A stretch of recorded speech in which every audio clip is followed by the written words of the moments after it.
네, 첫 코너 함께했던 박수범 매니저 그리고 유진투자증권의 김진규 주임도 모셔보겠습니다. 안녕하십니까? 안녕하십니까? 네, 안녕하십니까? 네. 두 분 오늘 초면이시죠? 네, 초면입니다. 잘생기셨네요. 아니, 이런 잘생긴 분들과 방송하면 방송이 더 잘 되는 것 같아요. 오늘 과찬이십니다. 두 분도 훈훈한 케미를 보여주실 것 같은데 시장 강자시니까 두 분 네. 좀 주식 강자 케미 기대해봐도 될까요? 얼굴 강자, 주식 강자. 네, 좋습니다. 두 강자의 케미 눈여겨봐 주시기 바라겠고요. 그럼 오늘 외국인과 기관의 메이저 수급들은 어떤 종목을 담았을지 수급 탑5 보면서 내일장 준비해 보겠습니다. 네, 삼성전자는 오늘도 외국인과 기관의 탑픽이고요. 어제 박근호 매니저가 탑픽으로 꼽았던 대한전선 외국계 상위에 올라와 있고 기관은 오늘도 반도체 대장주 그리고 금융주 위주로 담아갔습니다. 자, 이 중에 첫 번째 종목은 저희가 기아를 또 봐야겠죠. 오늘 실적이 나왔습니다. 매출이 사상 최대 실적을 기록을 해서 꽤 잘 나온 것처럼 보이긴 했지만 영업이익이 거의 반토막이 났습니다. 이 두 분의 의견은 어떨지 기아에 대한 의견 바로 열어주시죠. 예, 첫 종목부터 갈렸습니다. 매니저님은 매출보다는 영업이익 부진 그리고 좀 앞으로의 암울한 전망에 대해서 좀 베팅을 거시는 것 같습니다. 맞습니까? 그렇죠. 지금 이제 지금 거의 뭐라 해야 되나요? 지금 현대차도 마찬가지고 기아도 마찬가지고 실적에 대한 부분들이 하반기에 좀 아무래도 좀 안 좋아질 수 있다는 시그널이 좀 나와주고 있습니다. 그러다 보니까 또 거기에다 미국의 그 IRA라는 법 때문에 아무래도 좀 친환경 자동차에 대한 매출이 미주 시장에서 좀 많이 좀 시장 점유율이 좀 낮아지지 않겠냐는 좀 두려움도 좀 가지고 있는 상황이죠. 물론 매출은 상당히 좀 잘 나왔어요. 매출은 30% 이상의 작년 동기 대비해서 잘 나왔는데 영업이익이나 순이익이 좀 많이 줄어들었다라는 부분들에 있어서 물론 일회성 지출도 좀 발생한 걸로 좀 알고는 있습니다만 그래도 하반기 이제 4, 4분기까지는 그래도 좀 좋지 못하지 않겠냐라고 보고 있고 최근 들어서 자동차 판매량이 좀 줄어들어서 그런지 프로모션도 여기저기서 좀 많이 하는 것 같아요. 분위기 자체가. 그러다 보니까 기아 같은 경우에도 그동안 실적에 대한 부분이라든가 미래 자동차에 대한 부분들 전기차라든지 UAM이라든지 여러 가지 부분들에 있어서 좀 수혜가 예상되는 부분들이 현대차 기아차들 분위기를 좀 이끌었는데 실제 실적은 아직까지는 조금 2%가 부족한 흐름이다. 매출은 좋아지고 있지만 영업이익이라든가 순이익 부분에 있어서 좀 좋지 못한 부분들 그리고 외국인들 같은 경우에는 솔직히 영업이익은 그렇게 따지진 않아요. 외국인들은 무조건 순이익 그러니까 너가 장사를 했는데 얼마나 많이 벌었어 이걸 항상 따지고 정말 돈을 많이 벌었다면 영업이익이 안 좋고 순이익만 좋다 하더라도 소위 얘기해서 지분을 산다라는 거죠. 그런 관점을 봤을 때 앞으로 기아 같은 경우에는 지금 영업이익이 안 좋을 수는 있지만 순이익까지 안 좋아졌다라는 건 일단 외국인들 입장에서 한 발 물러서서 좀 대응할 가능성이 좀 봐서 저는 일단 기아 같은 경우는 좀 관망이라는 관점에 있어서 좀 스탑이라고 말씀드렸습니다. 네. 아직까지 기아에 대해서는 관망 의견이시다라고 하셨는데 주임님은 반대 의견이실까요? 네. 저는 일단은 아까 매니저님이 말씀하신 대로 네. 그러한 우려 부분들 아니면 글로벌 판매량이 앞으로는 좀 줄어들 수 있다는 부분들 다 있지만 현재 이번에 매출을 자세히 살펴보면 네. 이번에 국내에서는 전년 대비 그 한 7% 가까이 성장을 했고요. 그다음에 해외에서는 이제 전년 대비 10% 판매량이 상승했습니다. 지속적으로 이제 기아 같은 경우에 EV6서부터 EV9까지 그 라인업을 지속해서 내놓고 있고요. 아까 인플레 감축법이라는 그러한 부분들 때문에 미국 시장이나 아니면 유럽 시장에서 조금 부진한 모습을 보여줄 수 있다고 하더라도 일단은 판매량이나 수주면에서 꽉 차 있는 상태고 공급 측면에서 만약에 좀 해결이 된다면은 아무래도 매출 같은 경우에는 지속적으로 상승할 수 있다라고 저는 판단했기 때문에 좋다고 보고 있고요.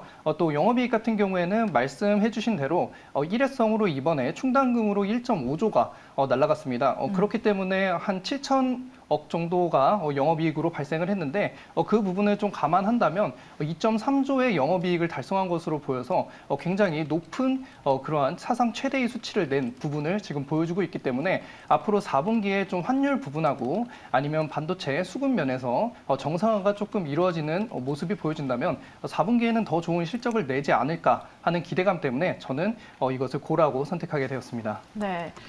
기아의 실적에 대해서 또 앞으로의 주가 향방에 대해서는 두 분의 의견이 갈렸습니다. 매니저님은 스탑 그리고 주임님의 그 의견은 한번 참고해 보시기 바라겠고요. 저희 두 번째 종목으로 넘어가 보죠. 신한지주 SK하이닉스 보도록 하겠습니다. 지금 외국인과 기관, 메이저 주체들이 담고 있는 종목이죠. 저희가 어떤 의견이신지 바로 체크해 보도록 할게요. 이번에도 갈렸습니다. 메이저님은 그 의견이시네요. SK하이닉스 아무래도 앞서서 저희가 반도체 짚어봤으니까 주임님 먼저 들을게요. 예, 왜 스탑이실까요? 저는 일단은 예. SK 하이닉스 같은 경우에는 일단 지금 반도체 사이클 자체가 다운 사이클이고 아니면 수주나 이런 면에서 굉장히 좀 급감하고 있는 모습을 보여주고 있습니다. 특히 SK 하이닉스 같은 경우에는 이제 D램 산업이 주력으로 가고 있는데 D램 가격이 상당히 많이 떨어졌고 회복하기 굉장히 어려운 모습을 지속적으로 보여주고 있는 상태입니다. 또한 SK 하이닉스 같은 경우에는 단기적으로 지금 자금난을 조금 겪고 있는 상황이기 때문에 CP나 자금 조달 시장에서 전단체가 나온 상황이고 그러한 것이 이제 금리 조달 면에서 굉장히 좀 안 좋은 모습을 증권사 전단체를 통해서 좀 확인할 수 있는 부분이고요. 그리고 SK 하이닉스 같은 경우에는 아무래도 지금 증권사에서 지금 추정하고 있는 영업이익이나 이익이 굉장히 줄어들 것이다라고 지금 판단되고 있어서 잠재적으로 계속 하향 추정이 되고 있습니다. 그렇기 때문에 앞으로의 D램 가격도 마찬가지고 또 중국 리스크에 대해서도 있는데요. 중국에 대해서 이제 TSMC가 이제 제재를 가하기 시작했는데 그러한 부분에 있어서 삼성이나 아니면 하이닉스 같은 경우에는 그쪽에 공장이 굉장히 많고 중국에 대한 반도체 판매량이 상당히 많은 부분을 차지하고 있습니다. 특히 삼성전자 같은 경우에는 한 40% 정도 차지하고 있는 것으로 알고 있는데요. 그 하이닉스 역시 마찬가지로 그러한 타격에서 좀 벗어날 수 없기 때문에 이거를 호재로도 보실 분이 계시지만 일정 부분의 악재로도 해석할 수 있기 때문에 SK 하이닉스는 아무래도 사이클상 좀 어렵다. 그리고 금리 인상기 컨센에서 금리 인하기로 좀 변화가 되지 않는 이상 SK 하이닉스는 당분간은 좀 그 박스권 안에서 어려운 모습을 보이지 않을까 싶습니다. 네. 박스권에 대한 말씀 해주셨는데 오늘 또 하이닉스는 뉴스가 나왔죠. 업계 최초로 현존 최고 속도인 DDR5를 개발했다라고 했습니다. 우리 주임님은 단기 반등이다라고 하셨는데 메이저님은 고이시잖아요. 좀 네, 그렇죠. 간단하게 의견 한번 들어볼까요? 아무래도 뭐 앞에서 말씀드렸다시피 네. TSMC에 대한 이제 또 지정학적인 리스크가 발생하다 보니까 후광을 좀 언제 뭐 대체제로 지금 뭐 SK 하이닉스를 비롯해 삼성전자에 대한 외국인들 매수가 꾸준히 들어오고 있다라고 좀 보고 있습니다. 그렇기 때문에 뭐 SK 하이닉스의 주가 상승 흐름에 대해서는 좀 우리가 좀 기대해 볼 만하다라고 말씀드리고 싶고 어차피 그리고 또 어떻게 보면 지금 수요가 좀 많이 부족해지고 거기다 이제 공급량도 줄이겠다는 내용이 좀 나왔던 부분들인데 하반기에 자 이런 부분들은 주가에 충분히 반영되어 있는 상황이라고 좀 판단하고 있습니다. 그렇기 때문에 지금은 SK 하이닉스를 우리가 좀 봐야 될 구간이고 분명하게 추세 전환 신호를 또 강하게 가져갈 수도 있다라고 판단하고 있어서 항상 뭐 우리 주식이라는 게 그렇죠. 지금 당장의 실적이라든가 그런 부분들도 중요하지만 뭐 내년 같은 경우에도 반도체 시장이 계속해서 지지부진할 것이냐라는 관점에서 바라보자면 저는 그러지는 않을 것이다라고 판단하고 있습니다.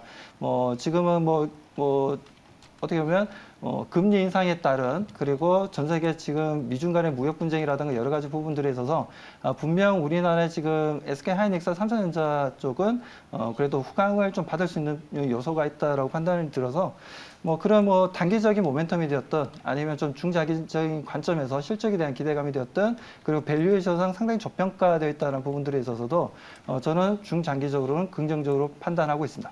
네, 이렇게 오늘 기아와 하이닉스 두 종목 다 의견이 갈렸습니다. 그럼 세 번째 종목은 의견이 같으실지 다음은 신한지주 체크해 보도록 하겠습니다. 역대 최대 규모 분기 순이익을 냈다고 하죠. 결과적으로 이자 이익이 늘었다고 합니다. 두 분의 의견 바로 체크해 보겠습니다.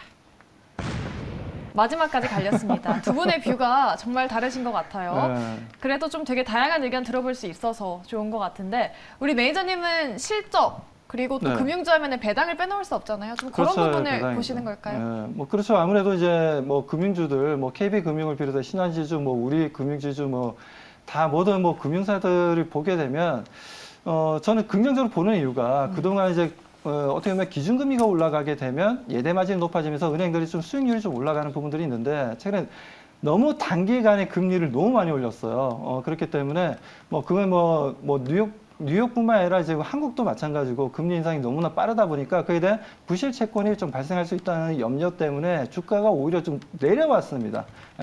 상당히 좀 많이 내려와 있는 부분이고 지금 PBR로 보더라도 0.4배, 펄을 보더라도 4.4배 그리고 뭐 ROE를 보더라도 지금 이제 11.5% 정도의 엄청나게 돈을 잘 벌고는 있는데 주가는 움직이지 못하고 있어요. 하지만 어제 아시다시피 지난 주말 동안 샌프란스 여는 총재가 또 얘기 한마디 했지 않습니까? 예. 금리 인상 속도 조절이 좀 필요하다. 이 속도 조절이 필요하다는 내용이 좀 나왔다라는 건 그만큼 앞으로도 지금 금리를 올리더라도 그에 대한 대처 방안을 계속해서 강구해 나가겠다라는 뜻으로 시장에서 해석하고 있고, 그렇기 때문에 뉴욕 증시도 이틀 연속이나 지수 상승 흐름을 좀 보여주고 있다라고 판단하고 있습니다. 그렇다면 신한지주 입장에서도, 금융회사들 입장에서도 단기간에 금리가 크게 올라가는 건 예대 마진이 올라가는 부분들도 있지만, 오히려 좀 혼란스럽고 오히려 좀 가계 대출이 되었던, 기업 대출이 되었던 간에 그 자금들이 PF 자금이 되었던 간에 어떤 자금이 되었던 간에 부실화될 수 있는 부분들을 어느 정도 좀 조절할 수 있는 기간이 만들어졌다는 부분들에 있어서 저는 이때가 정확하게 또 금융회사들의 추세 전환 신호를 가져갈 수 있는 시점이라고 저는 판단하고 있습니다. 그래서 지금부터는 좀 우리가 신한지주라든가 KB금융이라든가 우리금융지주 이런 금융회사들을, 종합금융회사들의 주가 상승 흐름들 한번 좀 기대해보자라고 말씀드립니다. 네. 추세 전환 신호다라고 하셨는데, 그러면 주임님은 아직 신한지주 주가가 코로나 전 수준까지 올라오지 못했는데 더 빠질 곳이 남아있다라고 보시는 걸까요? 네, 맞습니다. 저는 일단은 신한은행 같은 경우에는 신한지주 같은 경우에는 신한은행뿐만 아니라 신한캐피탈, 또 신한카드, 비은행 계열사들이 합쳐져 있는 그런 부분입니다. 하지만 이번에 실적을 자세히 살펴보시게 되면 카드사 같은 경우에는 26%가 매출이 줄어들었고, 또한 신한캐피탈 같은 경우에도 17%의 매출이 줄어들고, 또한 신한투자증권 같은 경우에도 매출이 줄어든 것을 볼 수 있습니다. 마찬가지로 이제 은행 같은 경우에는 예대 마진의 효과나 아니면 금리 인상의 수혜를 누릴 수 있겠지만 20년이나 21년에 비은행 계열사들의 비중을 상당히 금융지주사들이 늘려왔습니다. 하지만 그런 부분들이 본격적으로 투자된 부분들이 상당히 많았는데, 앞으로 이제 금리 인상이 되고 또 부실화 요인이나 아니면 아까 말씀드린 PF 시장에 관련된 부실화, 그런 부분들이 리스크로 조금씩 드러난다면 그 비은행 계열사들이 상당한 위험 요소로 작용할 수 있기 때문에 신한금융지주 같은 경우에도 오늘 역대급 실적을 발표했지만 생각보다 주가가 많이 치고 나가지 못했습니다. 그 이유는 자세한 내막을 살펴보게 되시면 은행권은 굉장히 강하지만 비은행 계열사는 아직은 조금 더 해결이 필요하다는 투자자들의 입장도 고려됨이 저는 생각하고 있습니다. 네. 주임님은 아직 좀 더 지켜봐야 된다. 매니저님은 안정적인 배당과 함께 조금 주가 수준이 매력적이다라고 말씀해 주셨습니다. 세 종목 다 참고하시면서 내일장 흐름 눈여겨보시기 바라겠고요.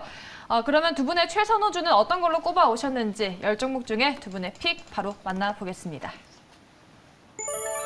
네, 우리 주임님은 기아, 그리고 매니저님은 SFA 반도체 가져와 주셨습니다. 기아를 앞서서 자세히 설명해 주셨으니까 가격 전략도 한번 여쭤볼까요? 네, 가격 전략을 말씀드리자면 네. 목표가는 75,000원으로 설정을 했고요.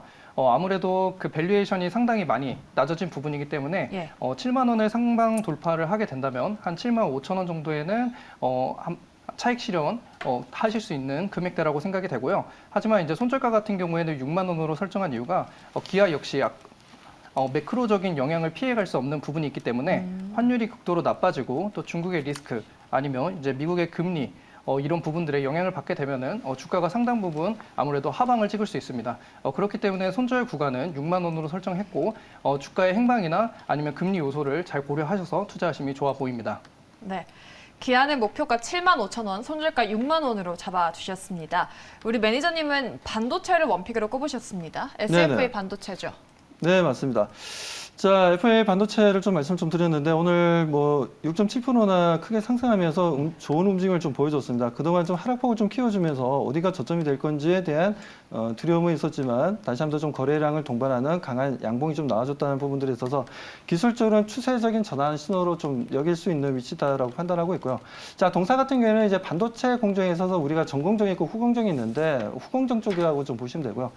반도체 관련된 이제 테스트 부분이라든가 아니면 패키지 패키징 부분이라든가 이런 부분들에 있어서 동사가 제품을 판매하고 있다라고 좀 보시면 되겠습니다. 아무래도 거래처가 삼성전자라든가 SK하이닉스라든가 미국의 마이크론과 같은 회사들이기 때문에 뭐 당연히 삼성전자, SK하이닉스가 움직이면 동사 또한 추세적인 상승 분위기를 좀 만들어줄 수 있다라는 관점에 있어서 중소형주 중에서 상당히 좀 긍정적이다라고 말씀드리고 싶습니다. 자, 그다음 투자 전략 바로 말씀드리겠습니다. 목표가는 일단 5,500원을 좀 제시하도록 하고요. 자, 그리고 매수가는 4,700원, 그래서 4,600원 사이에, 그리고 손절가는 4,400원으로 대응해 보도록 하겠습니다. 네, 이렇게 SFA 반도체까지 오늘도 고엔스탑으로 두 분의 의견 듣고 전략 꾸려나가 봤습니다. 우리 박수범 매니저님의 무료 방송은 5시니까요. 잠시 뒤에 꾹꾹 참여해 보시기 바라겠습니다. 저희 첫 시간 함께 해주신 유진투자증권 김진규 주임 그리고 박수범 매니저 수고해 주셨습니다. 두 분 고맙습니다. 네, 감사합니다.